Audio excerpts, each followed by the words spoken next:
Grief is a topic we tend to shy away from and instead focus on hope, and that's a great attitude. But life altering illness is devastating, and the grief that comes along with that is real and also deserves our attention.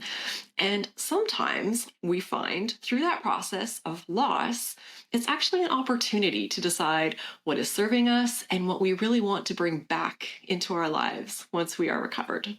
Hi, everyone. I'm Raelan. Here, we talk about recovery from conditions like long COVID and ME/CFS so that we can learn from each other. Not only that, all interviews here are being studied by a researcher from Goldsmiths, University of London, and the best way to be updated on this study is to subscribe to my weekly newsletter with the link in the video description.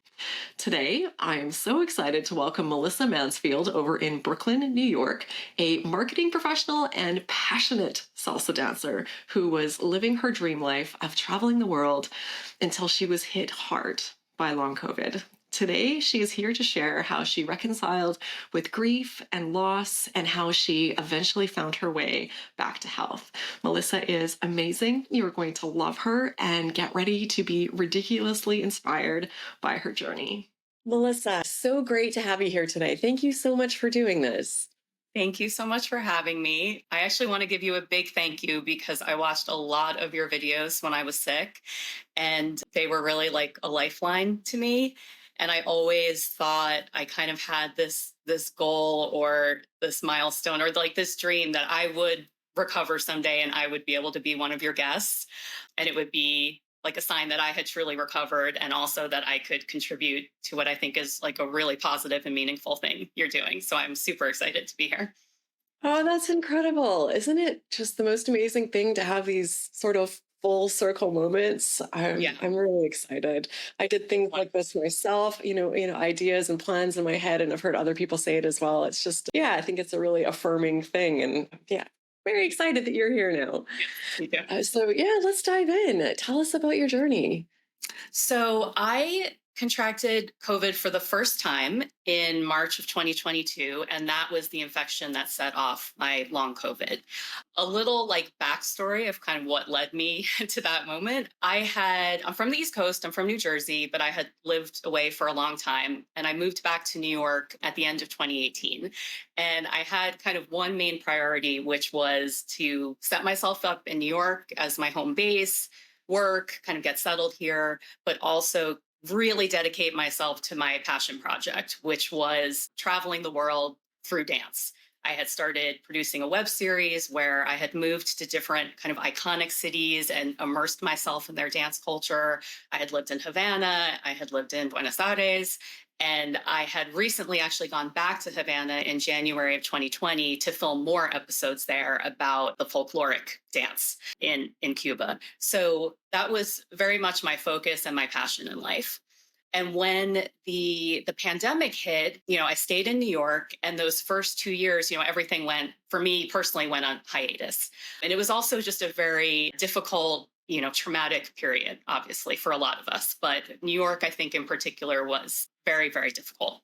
So by the time March of 2022 came around, I had already been vaccinated, boosted again. Things seemed to be opening up, things seemed to be getting better. And I was really ready to get back to that life. That was like my sole purpose in life. So I booked a trip. I had finished up a work contract and I booked a trip to Cali, Colombia. Cali is known as the salsa capital of the world. It has a very distinct style of salsa. And I was ready to just dive in, immerse myself in that dance, and really challenge myself as a dancer. I'm not a professional dancer. I'm just someone who's really passionate about it. And I love telling the story of dance. So 10 days after arriving in Colombia, I got COVID for the first time. I thought, like most of my friends and even family members, even like my senior parents who had gotten it, I would be better in about 2 weeks. The whole time during the pandemic, when I was like really, really committed to all the precautions we were taking, I was always thinking that I was protecting other people. I never thought that COVID would really impact me. I didn't think of myself as, kind of a vulnerable person. So My acute symptoms were very mild, cold symptoms. I tested negative after 5 days. And then I had some pretty heavy fatigue. And I was supposed to meet some friends to actually dance in a big carnival event in Barranquilla, which I had to cancel because it was like 10 days after I got infected. But I thought, 2 weeks or so, I'll be back at it. Everything will be fine. And so my mindset at the time was pretty impatient. Like I had goals, I had things to do. I went there for a reason. And I realized pretty soon that like I wasn't bouncing back. I thought I should be better in 2 weeks. At the 2 week mark, I had a good day. So I was like, all right, I'm good. Dance classes, go out, Spanish classes, like do all the things. And that started 4 months in Colombia of just never feeling well, never feeling healthy, knowing something was wrong. Like it was pretty clear to me that something was wrong, but not knowing what to do about it and feeling like I kept cutting back, and cutting back. Like to me, I wasn't taking dance classes every day. So I was really cutting back. I was really like, reducing my exertion, but I wasn't getting better. So that was kind of the first part. So after a few months, I had really been torn about whether I should stay, whether I should go. I was dancing sometimes, sick the other times, couldn't really travel, didn't know what was happening. And I started researching and I made appointments at long COVID clinics in New York, Mount Sinai and Maimonides. And I read their websites. They're like, we understand. We take a multidisciplinary approach. We'll connect you with all of the best doctors in the field and, we'll get you, cured or we'll get you recovered. So I thought I'll go home for a few months. I'll go to these long COVID clinics. Mount Sinai, one of the most prestigious medical establishments in the US, if not maybe the world, like they'll help me. So I had a real a real kind of like sad facing of reality when I actually went to these clinics, and they did not in fact help me. They kind of shrugged and said there's not much we can do, it'll probably take some time, maybe you can try physical therapy, maybe you can try this or that. And it was like pretty devastating. At that point I was just so fatigued. I was just learning what PEM was, and I was still trying to kind of keep up with normal life, like maybe 50%, And so this is about 6 months after my infection. And I was still trying to dance a little bit. And I just got to a point where I was so depleted, so physically and emotionally depleted. And I knew that I couldn't continue that way. Like I knew I needed some kind of just radical rest and healing. So I stopped dancing. I decided to just completely stop dancing and just kind of like remove myself from trying to like keep up with everyone, still go out and do social things and have any resemblance of or any semblance of the life that I had previously. And I finally just thought, do you want me to kind of tell the whole 2 year story or should I stop? No, keep going. I mean, we Okay. can't share all of it, obviously. Okay. We'd be here to get the whole story in for days. But yeah, what the key moments for you, for sure. Please do. Okay.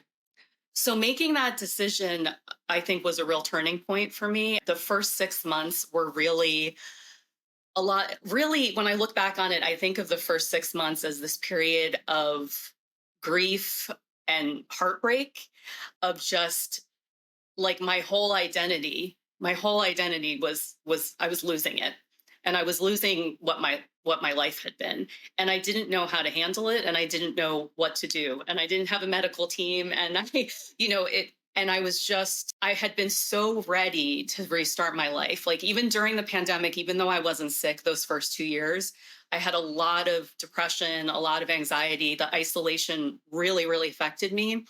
And there was just a lot of trauma. And I was so ready to restart. And I couldn't believe that I was still isolated. Being in Colombia, I didn't have any of my family or friends. I didn't know how to navigate the medical system there.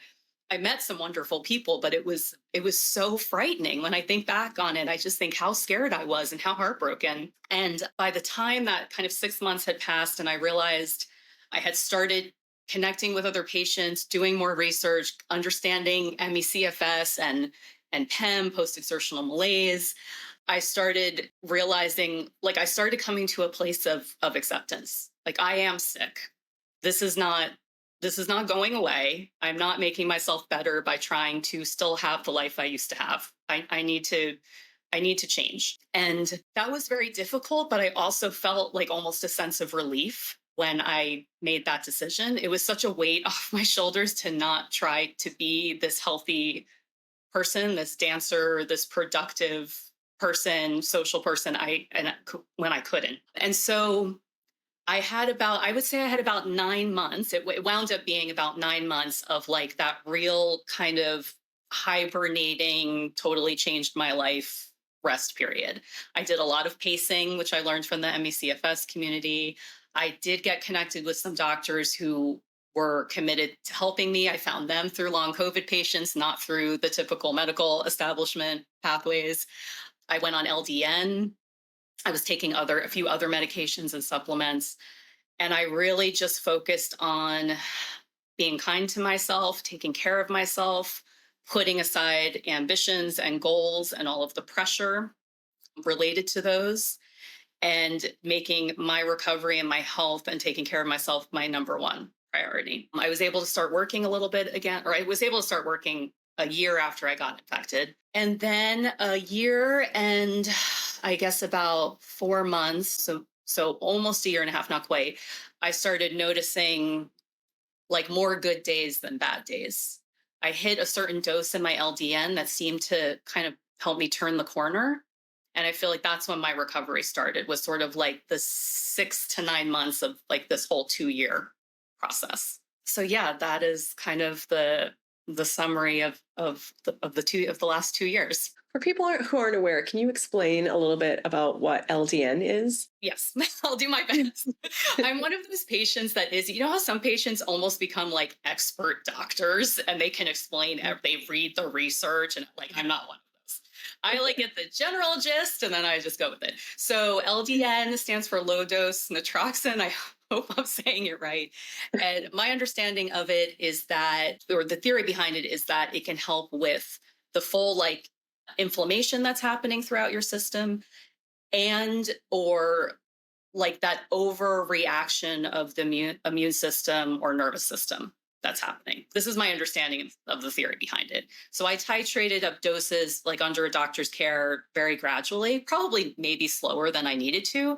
And then I do think something clicked when I hit a certain dose. And I had also at that point been resting and pacing and really taking good care of myself for about 9 months at that point. Yeah, it sounds like during that time you had a pretty dramatic mindset shift towards, your life, your recovery, your self-care, and quite often people share that that really impacted their journey as well. Do you think that that played a role in your journey, your recovery journey also? I think so. It's so hard to tell. I'm still not sure how or why I recovered. I think, of course, that can have an impact on your physical health, but I know for sure it helped me emotionally and mentally, which I think is the suffering that you go through with long COVID. I think the emotional and mental part is equal to the physical symptoms, if not more. It's so devastating to be hit by a sudden disability, to lose your life, to lose your identity, to feel like the world going on without you. And it takes a lot of strength and a lot of resilience to get through that, which I drew a lot of strength from the long COVID community and the MECFS community, listening to podcasts, watching your videos, connecting, like really understanding the changes other people had to make in their mindsets. And that really inspired me. And it was something I also kind of felt proud of myself for, like that I didn't, once I had the information, I didn't really like cling to the past. I grieved the past and I grieved who I was. And I was still scared I might never recover or get that life back.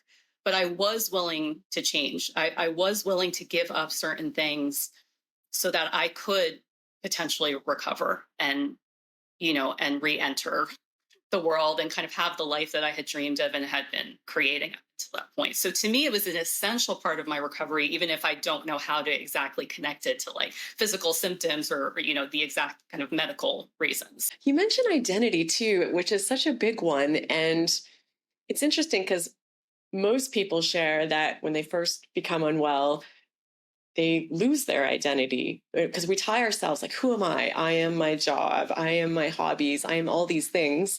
And then when all those things are taken away, it feels like there's nothing left, but you're still you. Like the who you are is still there. It's just what you've been telling the world who you are that looks a little bit different. And it sounds like for you, that process of identity even shifted.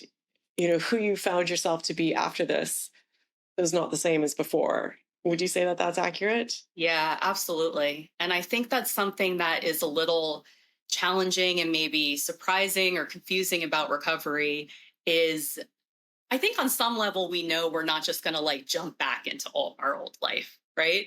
But there's such a process of like I'm still figuring out who I am now. This experience has absolutely changed me forever. There's been good changes. I think I've become a lot kinder to myself. I think I also understand and am more empathetic about disability justice and disability politics. But there's a lot of trauma and a lot of emotions to work through. And also now that you've been through this, okay, yeah, rebuilding that identity. I still have goals and dreams and ambitions, but now it's kind of figuring out how do I pursue those, but in maybe a more balanced way or a more kind and loving way. And I'm still figuring that out. I'm still not exactly sure how or on what I'm going to like focus my creative energy. But I haven't totally given up my dreams from before, but I am a very different person now and a different dancer. And so yeah, it's kind of fascinating actually how recovery is its own very unique stage in this process. Yeah, I wouldn't wish these experiences on anyone because it's horrible to go through. But the silver lining is that you come through with such a deeper sense of who you are and how to take care of yourself and who you want to be. And it's an opportunity to just, pause and reflect on how you've been living your life because most of us don't really do that. We just go. We're on the hamster wheel and we just keep going and going. And when you're forced to get off, you're like, okay, what's really important to me, and have I been taking care of myself, and how much anxiety am I going through the world with, and how hard am I driving myself, and how happy am I actually, and do I want to go back to so And it's I a have to say, I kind of recognize, I always think it's very difficult in those moments. Like, if someone's like, well, what is the universe teaching you with all this? Like you still have anger and frustration and disappointment. So I think it's better later, once you're into your recovery. But I know before I got sick, I mean, I had worked with coaches and therapists and talked to my friends. And the refrain that I always heard from everyone was, you're so hard on yourself. You're so hard on yourself. And I did the therapy, I did the coaching, and like this, and again, and I wouldn't wish this on anyone either, or even on myself again. But this experience of if I was going to physically recover, I had to be so much nicer to myself, so much kinder, like let go of guilt and just the constant internal pressure and critique. And it was just something that it made me so much like less hard on myself. And that's something that I had been struggling to achieve for years of just being nicer to myself. And this really helped. But I think you have to choose it because our culture makes it very easy to keep pushing, keep pushing, keep pushing, and not be that kind to yourself. Yeah. Well, we live in a world that pretty much says that we should be perfect. Our jobs should be perfect, our bodies should be perfect, our children, our hobbies, whatever it is. And then we have social media giving us not true depictions of what other people's lives look like. So it's easy to be that. It's understandable that we get to that place where we're just hard on ourselves all of the time. So Yeah. really happy to hear that you're in this new, better place as a result of having to go through this really horrible, really tough thing. So, looking at your time of recovery, you've shared some of the main things that got you there. Just could you tell us a bit more about that? What were some of those milestones? What were some of the main things that you feel contributed to getting you to where you are now?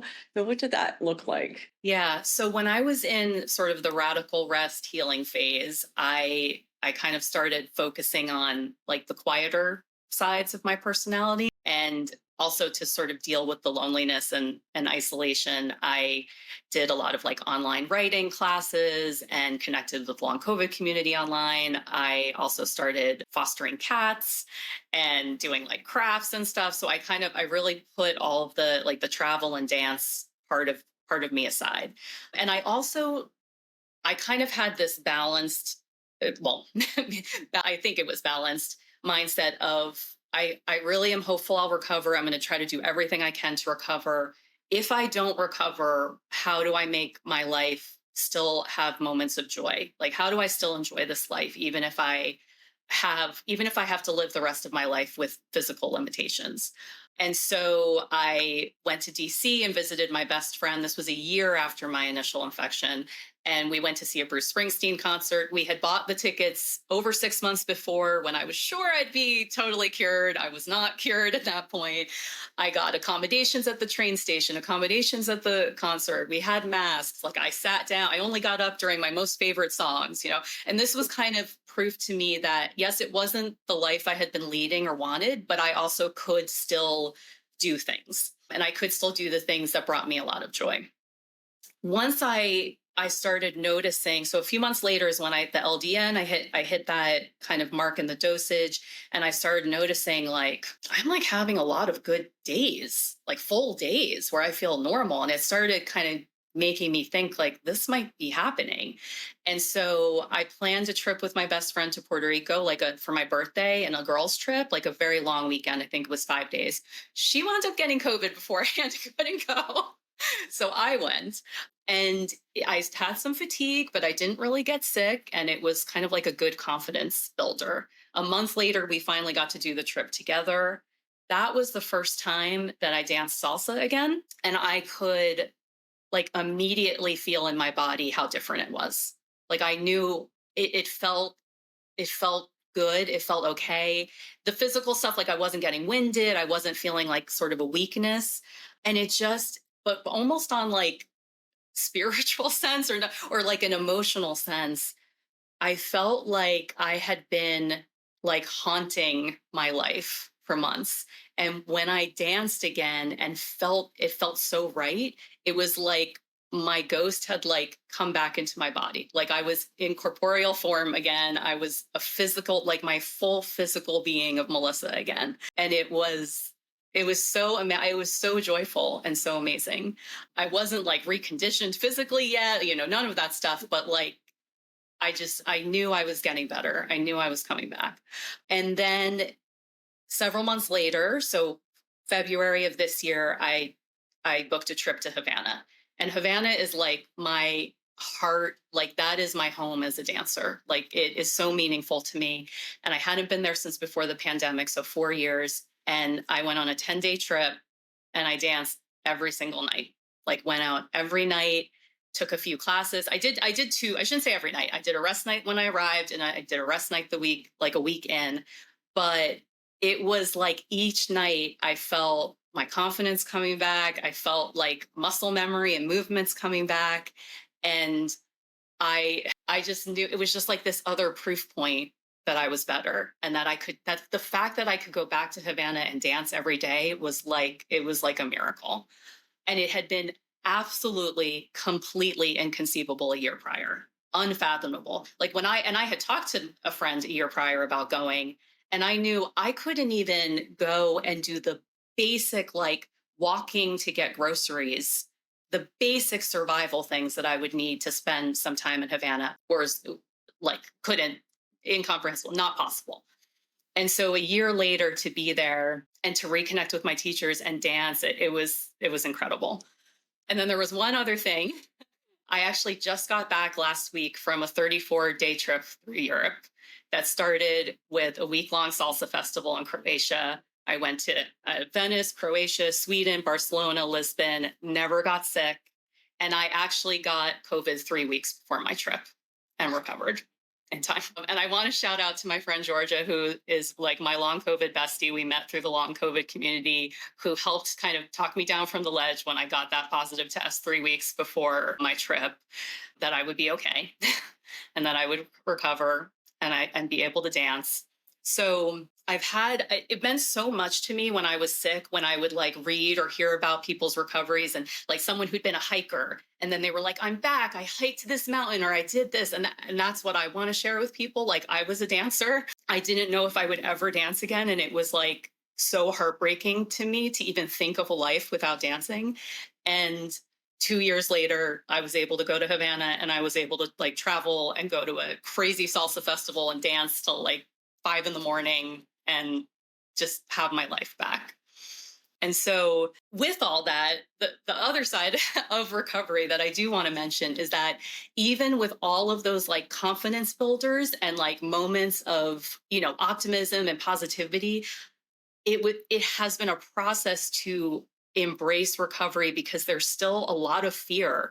Like, I think other people experience this too. I was so scared that I was wrong. I was so scared. I couldn't even say like I'm recovered for a while. It was like I think I'm recovering or I'm seeing signs of recovery or it's been a few months because I was so scared that it was a blip and it wasn't over, that I was still sick. If I have some fatigue or some cold symptoms, I got a few colds over the last, 6 to 9 months. And it would always be like, is this long COVID or like would a normal healthy person feel this way? It's like always this like mind thing going on. And that was like a little bit of a surprising part to me. And it's taken a very long time for me to really feel like I can really say I am recovered. I am healthy. I'm good. And I still have moments where I'm like, but is it, and I'm just trying to like hold on to that knowledge of like, no, think of what I can do now that I couldn't do a year ago. Yeah, it's crazy how it messes with your ability to assess what's normal. I think we're supposed to come out of this some sort of superhuman that never gets tired, never gets sick, never has any sort of unpleasant symptoms in their body when that wasn't the case before we got sick. So why would it be the case now? But yeah, it's a trauma that we go through. So it's understandable that it takes some time to build up that trust again with your body and that things are going to Yeah, be okay. I'm exactly. so excited for you, Melissa. I've had goosebumps so many times when you're talking, just like head to toe. I just get like happy chills hearing about all of those milestones and that it, despite all that you've been through, that here you are. So happy for you. This is absolutely incredible, and I'm sure it means so much to people who are watching. So thank you for taking the time to do this and putting yourself out there and sharing your story with people because that hope, as you know, is such a big part of it. It can be hard, when you're in it, you're not like, wow, look at all these great lessons I'm learning. As you said, it's just hard, and it can Wow. feel like it's never going to end sometimes. So it's good to It's have these very constant reminders. it's very frightening. And like I said, your channel was really a lifeline for me. I kind of stopped going down the medical rabbit holes on Twitter and all these different places. And I just really tried to focus on hearing about recovery. And I loved hearing like what people could do again, all the things that they could bring back into their life. So I hope that this helps someone out there who's watching it. I have no doubt that it will. Thank you so much for doing this. People watching, as always, looking forward to your comments and your thoughts. So just share what's working, what is working for you. This is what this channel is all about, just putting out as much information as we can so people have not only hope, but some things to consider to hopefully help you on your journey as well. And if you're watching and if you have a story to tell, please let me know. There's a link in the video description where you can reach out to me, and you don't have to be fully recovered. You don't have to have all the answers. Nobody does, but it's just great to get as many of these stories out there as possible. So yeah, thank you again, Melissa. Thank you to those of you watching. A shout out to our channel member, Des Collington. Des, thank you for joining. I really appreciate the support. And yeah, I hope everyone enjoyed this video. I hope you got as much out of it as I did, and I hope to see you in this next one.